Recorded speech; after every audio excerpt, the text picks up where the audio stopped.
बिस्मिल्लाहिर्रहमानिर्रहीम अस्सलाम वालेकुम जी। वेलकम करती हाँ तुहाडा अपने चैनल दे विच देसी रंग मैं विच द संग। उम्मीद करती हाँ कि मेरे भैन भाई सब ठीक ठाक होंगे। अल्लाह के करम ते फजल ना जी अलहमदुलिल्लाह मैं भी ठीक हाँ जी। अज तुसीं वेखण दे होणे कि मेरे हाथ च दाती वा ते की करना ही जी। मैं आई हाँ कणक वड्ढण ते जी। हुण वीडियो सारा ब्लॉग तुसीं फुल वाच करना। अगर मेरे चैनल ते नवे हो तो मेरे चैनल नूं सबसक्राइब कर लिओ, बैल आइकॉन दी घंटी वजाना भी बिल्कुल ना भुल्लिओ। ते जिद्दां वड्डे कहंदे हुंदे सी भी अगर फसल रंग बदले तो उन्होंने वड़ दो, तो अगर कोई जानन वाला की कहते बदले तो उन्होंने छड़ दिओ। तो इसलिए मैनूं उम्मीद है कि तुसीं मैनूं बिल्कुल नहीं छड्डोगे। तो मैं बहुत ही वधिया व्लॉग लैके आण डई हां तुहाडे वास्ते। कोशिश करदी कि वधिया तो वधिया व्लॉग लैके आवां। तो किद्दां कणक वड्ढी जाती हत्थ नाल। ये हत्थ नाल कणक क्यों वड्ढण डे आ जी कैमरामैन थोड़ा विखाउण, क्योंकि कणक डिग गई आ। मशीन नाल ये नहीं वड्ढी जानी, जिहड़ी मशीन नाल वड्ढी जानी वो खड़ी जिहड़ी कणक होवे उही वड्ढी जाती आ। कणक थ्रैशर नाल निकलती आ, हारवैस्टर नाल निकलती आ। तो हुण जी आप शुरू करते हैं बिस्मिल्लाह करके बह जाएंगे नाले जी। आ जिहड़े तुहानूं इन्हां दे जी नाड़ नाड़ कहंदे वा। इहदे छब्ब भी बहुत सोहणे बनदे आ।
और देखो जी कितनी सारी कणक वड्डी पई आ। बड़ा ही मेहनत वाला काम है।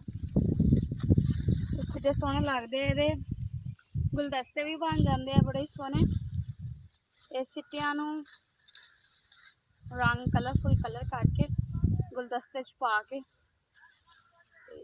गंदम अपनी जिंदगी बहुत ज़्यादा अहम, क्योंकि आप भी रोटी खाने तो रोटी तो बगैर आप जिंदा नहीं रह सकते हैं। लेकिन जिन्हें रोटी खाने की आदत पड़ी हो ना वो बिल्कुल भी नहीं रह सकता। हाँ जी ये सुपर बेड़ा जोड़ा है इन्हें बिछा लाँगे।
ਛੱਡਣਾ ਪੈਂਦਾ ਕਿਉਂਕਿ ਹੱਥ ਜਿਹਦੇ ਵੱਜ ਜਾਂਦੇ ਨੇ, ਜ਼ਖਮ ਹੋ ਜਾਂਦਾ।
ਹਾਂਜੀ ਜੀ, ਅੱਜ ਦਾ ਵਲੌਗ ਤੁਹਾਨੂੰ ਕਿੱਦਾਂ ਦਾ ਲੱਗਿਆ ਲਾਈਕ ਕਮੈਂਟ ਕਰਕੇ ਜ਼ਰੂਰ ਦੱਸਿਓ। ਕਣਕ ਦੀ ਬੰਨ ਹੋ ਗਈ ਆ, ਇਸ ਤੋਂ ਬਾਅਦ ਜੀ ਥ੍ਰੈਸ਼ਰ ਆਏਗੀ, ਉਹ ਦਾਣੇ ਕੱਢੇਗੀ, ਤੂੜੀ ਅਲੱਗ ਕਰ ਦੂਗੀ ਤੇ ਦਾਣੇ ਅਲੱਗ ਕਰ ਦੂਗੀ। ਤੇ ਇਹ ਵੀ ਵਲੌਗ ਇਨਸ਼ਾਅੱਲਾ ਤੁਹਾਡੇ ਵਾਸਤੇ ਜ਼ਰੂਰ ਲੈ ਕੇ ਆਵਾਂਗੀ। ਤੇ ਅੱਜ ਦਾ ਵਲੌਗ ਜਿੱਦਾਂ ਤੁਹਾਨੂੰ ਦੱਸਿਆ ਕਿੱਦਾਂ ਲੱਗਿਆ ਜ਼ਰੂਰ ਫੀਡਬੈਕ ਦਿਓ, ਤੇ ਇਦਾਂ ਦੀਆਂ ਵਧੀਆ ਵੀਡੀਓ ਤੁਹਾਡੇ ਵਾਸਤੇ ਲੈ ਕੇ ਆਉਂਦੀ ਰਹਾਂਗੇ। ਤੇ ਇਸੇ ਵੀਡੀਓ ਨਾਲ ਜੀ ਅੱਲਾ ਹਾਫਿਜ਼।